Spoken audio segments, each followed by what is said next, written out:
Bumiyahe na nga na naman ako ng Manila to Isabela. Ang OBR ko nga ngayon ay yung alaga naming aso. Kaya naman tara, samahan nyo kami mga kalakay. Mag-aalas 6 na nga ng umaga no magsisimula pa nga lang akong bumiyahe. Bali nakahanda na nga rin tong camera ko na Insta360. Nilagyan ko na nga rin ng tali nang sa gayon ay hindi na nga maulit yung nangyari sa atin dati. Handa na nga rin tong OBR ko na makakasama ko sa biyaheng Isabela. Nagdasal na nga rin ako at magsisimula na nga rin tayo sa ating biyahe mga kalakay. Dito pa nga lang sa may Pasig, inaisipan ko na nga agad magpagasolina. Sa unang pultang ka natin ay gumastos nga ako ng 288. Bali dito na nga rin ako dumaan sa EDSA dahil maaga pa naman at wala pang ganong traffic. Nadaanan ko na nga rin itong mga naglalakihang billboard at balang araw ay magkaka-billboard din tayo mga kalakay, tiwala lang sa taas. Lipas pa nga ng ilang minuto ay nakarating na nga ako dito sa may monumento at kumanan na nga rin ako dito sa may MacArthur Highway papunta ng Bulacan. Dire-diretso nga lang itong MacArthur Highway hanggang sa makarating ako dito sa may Balagtas, Bulacan. Saka naman ako kumanan dito papunta naman ng Plaridel Bypass Road. Pagdating naman dito sa may Plaridel Bypass Road mga kalakay, dire-diretso nga lang to na may kahabaang 22 kilometers. Makalipas nga ng ilang minuto pagbabaybay dito sa may Plaridel Bypass Road, nakarating na nga ako dito sa may dulo at andito na nga din tayo sa may San Rafael, Bulacan. Di naman kalayuan yung arko ng San Rafael, Bulacan at paglampas mo nga rin dito sa may tulay. Isang senyales na nandito naman na tayo ngayon sa may San Ildefonso, Bulacan. Dito nga sa may San Miguel huminto muna kami para kumain. Bali pinakain ko na nga rin muna yung OBR ko, saka naman ako umorder ng lugaw at kumain. Katapos ko nga kumain, nagpatuloy na nga kami sa aming biyahe. Hanggang sa makarating kami dito sa may arko ng Nueva Ecija at huminto dahil meron nga nakakilala sa atin kaya naman binigyan ko na rin muna ng pamalakasang sticker. Di naman kalayuan sa arko ng Nueva Ecija, nadaanan na nga rin natin tong arko ng Gapan. Diretso nga lang hanggang sa nadaanan na nga rin namin tong arko ng San Leonardo. Pagdating naman namin dito sa may Santa Rosa, Nueva Ecija, may naghihintay nga sa akin dito na solid kalakay kaya naman binigyan ko na nga rin ng RD Random t-shirt. Siyempre hindi rin mawawala dyan yung pamalakasang sticker natin. Bali nagpa-picture na nga rin sa atin sila kay kaya naman tinanggal ko muna yung helmet ko.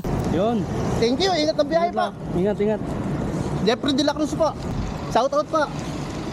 Ingat boss, ingat. Isa pa nga nakakilala sa akin dito kaya naman binigyan ko na rin ng RD Random t-shirt kasama ng pamalakasang sticker. Dating ko naman dito sa may Cabanatuan kumaliwa naman ako dito sa may Jollibee papunta ng Bypass Road. Kaya naman ang bilis ko nakarating dito sa may dulo ng Cabanatuan at andito na ngayon tayo sa may Talavera, Nueva Ecija. Dito nga sa may Balok, Santo Domingo huminto nga ulit kami ng OBR ko para uminom ng tubig. Pagkatapos nga magpahinga ng konti, nagpatuloy na ulit sa biyahe hanggang sa nadaanan ko na nga rin the Science City of Muñoz at arko ng San Jose, Nueva Ecija. Bago nga umakyat ng bundok magpapagasolina na nga ulit ako. Dito ko nga napansin mga kalakay na naging mas matipid yung motor natin kumpara sa mga naging dati nating biyahe pa uwi ng Isabela. Meron pa nga natitirang 2 bars ng gasolina ko. Naman yung pangalawang full tank ko gumastos lang ako ng 213. Taabot na nga to hanggang Isabela. Dahil nga rin sa Jabber Duo na intercom na gamit ko, hindi ako nakakaramdam ng antok kaya naman tuloy-tuloy yung biyahe natin habang nagsa-sound trip. Magsisimula na nga rin ang mga puro paahon at pakurbadang kalsada mga kalakay. At napahinto nga ako dito bigla dahil sa napakagandang tanawin na nakikita ko ngayon. Nagunat nga lang ako ng kaunti at nagpatuloy na nga ulit ako sa aking pagmumotor. Hanggang sa nadaanan ko na nga tong rock shed. Napahinto nga ulit muna ako dahil may sumusunod nga sa akin tricycle at kanina pa nga busina ng busina. Sa nga pala siyang solid kalakay kaya naman binigyan ko na nga rin siya ng RD Random t-shirt. Pagdating ko naman dito sa may Karanglan dumaan na nga rin muna ako dito sa kaibigan kong sila kay Junior. Dito nga may mga nakakilala sa atin kaya naman nagpa-picture na rin at binigyan ko na nga rin sila ng mga pamalakasang sticker. Na nga rin to pamangkin nila kay binigyan ko na rin. Nagulat na nga lang din ako dito sa kaibigan kong sila kay Junior binigyan pa nga ako ng isang sakong sibuyas. Pagkatapos nga rin namin magkwentuhan nila kay nagpatuloy na nga ulit ako sa aking biyahe. Sa nga rin talaga sa dahilan kung bakit gustong gusto ko nagmomotor pa uwi ng Isabela. Sulit naman talaga ang biyahe lalo na kung ganito naman kagandang tanawin yung makikita mo. Kaya sa mga nagbabalak na magmotor pa uwi ng Isabela, ito na nga yung sign ninyo mga kalakay. May pumara nga ulit sa aking nakatricycle kaya naman huminto ako para bigyan siya ng RD Random t-shirt pati na nga rin pamalakasang sticker. Ano, ingat ka. Ingat sir. Shout out po. Ay, shout out po sa Ninja Van San Jose. Pagkatapos nga niyan, nagpatuloy na ulit ako sa pagmumotor. Mas magiging maganda pa nga yung panonood nyo sa aking biyahe kapag meron tayong background music. Halika na maglakbay, halika na sumama na mag-joyride. Tara na't sumabay kay Kalakay, Kalakay TV. Halika na maglakbay, halika na sumama na mag-joyride. Tara na't sumabay kay Kalakay, Kalakay TV. Halika na maglakbay, halika na sumama na mag-joyride. Tara na't sumabay kay Kalakay, Kalakay TV. Halika na maglakbay, halika na sumama na mag-joyride. Tara na't sumabay kay Kalakay, Kalakay TV. Magandang araw mga mahal kong Kalakay, samahan niyo ako at tayo na ay maglakbay. Tara na't libutin, alamin at tuklasin ang mga nakakamangha magaganda na tanawin. Kalimutan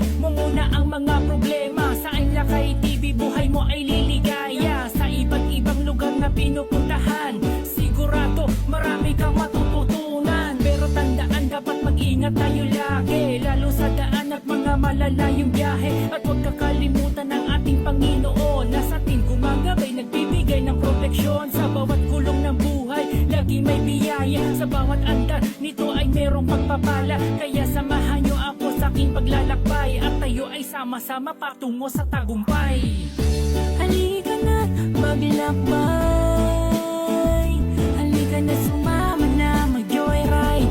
Tara na't sumabay kay Kalakay, ang Lakay TV. Halika na maglakbay, halika na sumama na mag-joyride. Tara na't sumabay kay Kalakay, ang Lakay TV. Halika na maglakbay, halika na sumama na mag-joyride. Tara na't sumabay kay Kalakay, ang Lakay TV. Halika na maglakbay, halika na sumama na mag-joyride. Tara na't sumabay kay Kalakay, ang Lakay TV.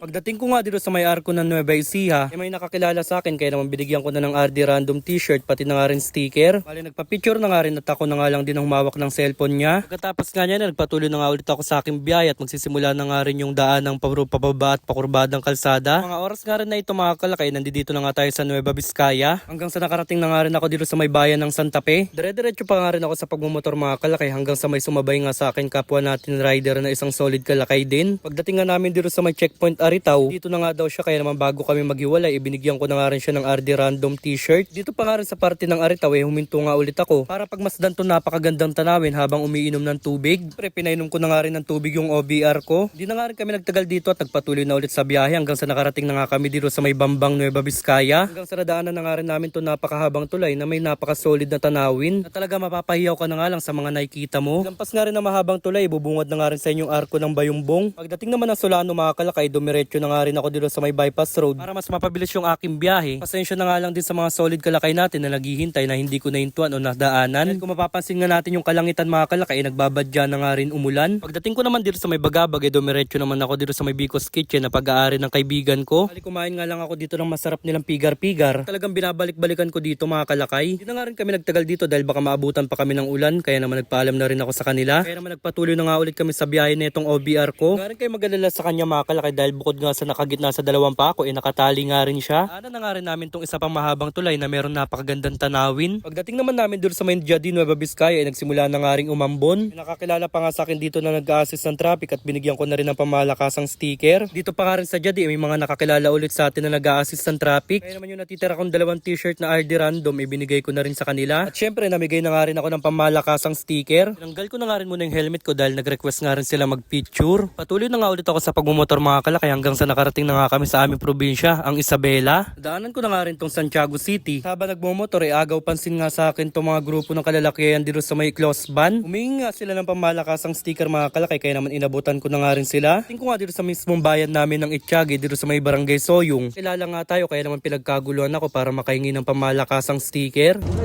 Shout out sa mga taga-Soyong, happy fiesta!